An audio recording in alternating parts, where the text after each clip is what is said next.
സുധാ മഴമേഘാണല്ലോ. ഇന്ന് ഞാനിവിടെ ചെയ്യാൻ പോണത് കുബൂസ് ആണ്. നമ്മൾ ഹോട്ടലുകളിലൊക്കെ പോയാലാണല്ലോ അത് കഴിക്കുക. അപ്പം നമ്മൾക്ക് വീട്ടിൽ തന്നെ നല്ല സോഫ്റ്റ് ആയിട്ടുള്ള കുബൂസ് എങ്ങനെയാ തയ്യാറാക്കണമെന്ന് നോക്കിയാലോ. എന്തൊക്കെ വേണമെന്ന് കാണിച്ചു തരാം, വരൂ. അപ്പം നമ്മൾക്ക് ഈ കുബൂസ് ഉണ്ടാക്കാൻ ആദ്യമായിട്ട് എന്താ ചെയ്യേണ്ടതെന്ന് വെച്ച് കഴിഞ്ഞാൽ, ഒരു ഇളം ചൂടുള്ള വെള്ളമാണ്. ഒരുപാട് ചൂടുള്ളതും പറ്റില്ല, നമ്മൾക്കിങ്ങനെ കൈ ഇട്ട് കഴിഞ്ഞാൽ പൊള്ളാൻ പാടില്ല, അത്ര ചൂട്. അപ്പോൾ ഈ ഇളം ചൂടുള്ള വെള്ളം ഞാൻ എത്ര എടുത്തിരിക്കുന്നു നോക്കിയേ. ഇതൊന്ന് അലിഞ്ഞ് കിട്ടാനായിട്ടാണ്. ഏതാണറിയോ? പഞ്ചസാരയും ഈസ്റ്റും നമ്മൾ ഇതിലിട്ടിട്ടൊന്ന് ഇളക്കി കൊടുക്കാം. അപ്പോൾ ഈ ഇളം ചൂടുവെള്ളം ഒരു അര ഗ്ലാസ് മേലെ എടുത്തിട്ടുണ്ട്. അതിലേക്ക് നമ്മൾക്ക് ഈ ഒരു സ്പൂണ് പഞ്ചസാര, അതിനുശേഷം ഈ ഒരു സ്പൂണ് ഈസ്റ്റ്. ഇൻസ്റ്റൻറ്റ് ഈസ്റ്റ് ആയതുകൊണ്ട് നമ്മൾക്ക് പെട്ടെന്ന് ഡൈല്യൂട്ടായിട്ട് കിട്ടും. അതിനുശേഷം നമ്മൾക്കിങ്ങനെ ചെറുതായിട്ടൊന്ന് ഇളക്കി കൊടുക്കുക. ഇതെവിടെ ഇരിക്കട്ടെ. ഇനി നമ്മൾക്ക് അടുത്തതായിട്ട് 1 കിലോ മൈദാ മാവാണ് ഞാൻ എടുത്തിരിക്കുന്നത്. അതിനുള്ളതാണ് 1 ടീസ്പൂണ് പഞ്ചസാരയും 1 ടീസ്പൂണ് ഈസ്റ്റും. അതാണ് അതിൻ്റെ കണക്ക്. അപ്പം നമ്മൾക്ക് ഈ മൈദാ മാവിനെ ഒരു വലിയ പാത്രത്തിൽ ഇട്ട് കൊടുക്കാം. അതിനുശേഷം ആവശ്യത്തിനുള്ള ഉപ്പിട്ട് കൊടുക്കാം. നമ്മൾക്ക് ഈ പൊടി നന്നായിട്ടൊന്ന് യോജിപ്പിച്ചെടുക്കാം. അപ്പം നമ്മൾക്ക് ഈ ഇൻസ്റ്റൻറ്റ് ഈസ്റ്റ് കലക്കി വെച്ചത് കൊണ്ട് നമുക്ക് ഇപ്പം തന്നെ ഇത് ഒഴിച്ചിട്ട് നമ്മൾക്ക് ചപ്പാത്തി മാവിൻ്റെ രൂപത്തിൽ കുഴച്ചെടുക്കാം. കുറേശ്ശെയായിട്ട് ഒഴിച്ചിട്ട് നമ്മൾക്ക് ഇളക്കി കൊടുക്കാം. നമ്മൾക്ക് ഇനി കുറച്ചുകൂടി വെള്ളം വേണമല്ലോ, അത് നമ്മൾക്ക് സാധാരണ വെള്ളം തന്നെ ഒഴിച്ചിട്ട് കുഴച്ചെടുക്കാം. നമ്മൾക്ക് കുറേശ്ശെയായിട്ട് ഒഴിച്ചിട്ട് കുഴച്ചെടുത്താൽ മതി. കുറച്ചുകൂടി വേണം.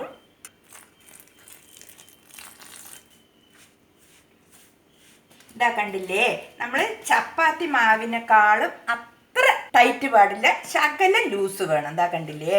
അപ്പം നമ്മൾക്ക് ഈ മാവ് ഞാൻ നന്നായിട്ട് ഇങ്ങനെ സെറ്റാക്കി എടുത്തിട്ടുണ്ട്. അപ്പം നമ്മൾക്കിത് കുറച്ചുകൂടി നന്നായിട്ടൊന്ന് ജോയിൻ ചെയ്ത് കൊടുക്കണം. നമ്മൾക്ക് നന്നായിട്ടൊന്ന് ഇങ്ങനെ കുഴച്ചെടുക്കാം. ഒരു 5 മിനിറ്റോ 10 മിനിറ്റൊക്കെ നമ്മൾക്ക് നന്നായി കുഴച്ചെടുത്താലേ നമ്മൾ വിചാരിച്ചത്ര സോഫ്റ്റ് കിട്ടുള്ളൂ.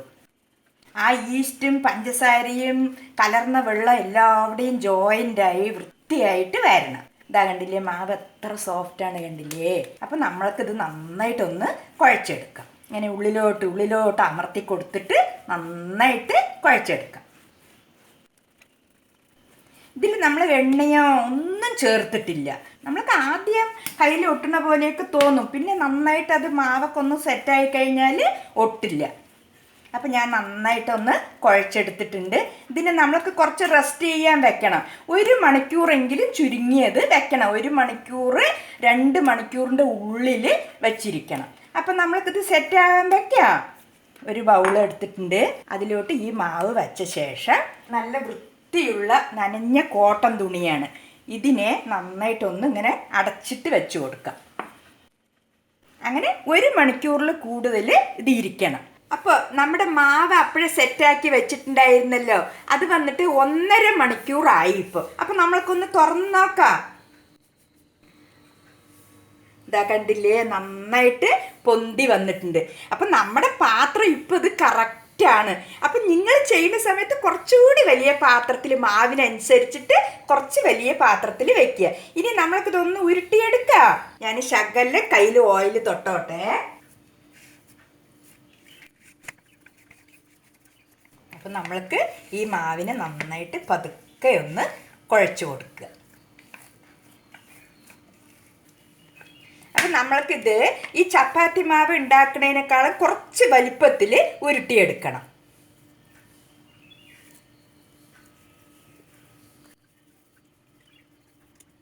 ഇത്രയും വേണം. നമ്മൾക്ക് ചപ്പാത്തിൻ്റെ അത്ര നൈസ് പാടില്ല. ഞാനത് പരത്തുമ്പോൾ കാണിച്ചു തരാം.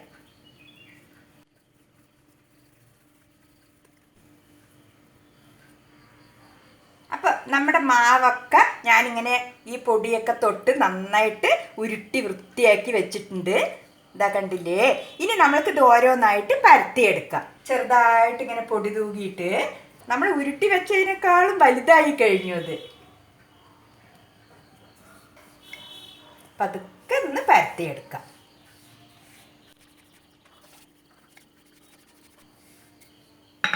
ഇത്രയും മതി. ഇത്ര കട്ടി വേണം പരത്തി കഴിഞ്ഞാൽ.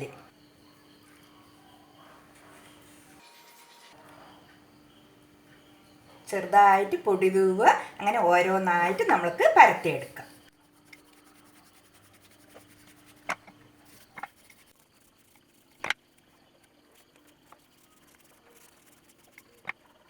അപ്പം നമ്മൾ ഗുബൂസിനുള്ളതെല്ലാം പരത്തി കഴിഞ്ഞിട്ടുണ്ട്. ഇതാ കണ്ടില്ലേ? ഇനി നമ്മൾക്കിത് ഓരോന്നായിട്ട് ചുട്ടെടുക്കാം. തവ നന്നായിട്ട് ചൂടായ ശേഷം ഹൈ ഫ്ലെയിമിലല്ലാതെ പകുതിക്ക് ഗ്യാസ് വെച്ച ശേഷം നമ്മൾക്ക് ഓരോന്നായിട്ട് ചുട്ടെടുക്കാം.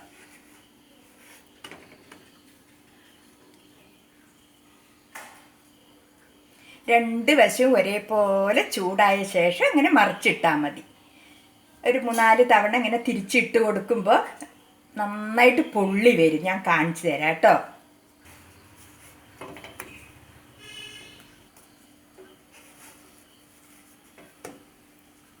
ചെറുതായിട്ടൊന്നിങ്ങനെ അമർത്തി കൊടുത്തു കഴിഞ്ഞാൽ വലിയ പൊള്ളമായിട്ട് വരും. അപ്പോൾ ഒരുപാട് ബ്രൗൺ കളർ ആവാൻ നിൽക്കാൻ പാടില്ല. ഇങ്ങനെ ആയിക്കഴിഞ്ഞാൽ നമ്മൾക്കിത് മാറ്റിയെടുക്കാം. ഇതാ കണ്ടില്ലേ? അപ്പം നമ്മൾക്കിതുപോലെ ഓരോന്നായിട്ട് ചുട്ടെടുക്കാം.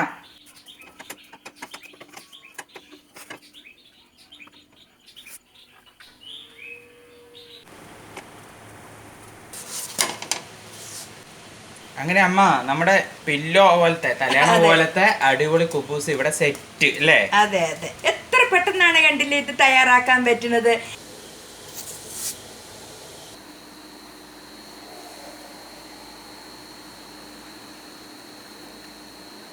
അപ്പൊ ഇവിടെ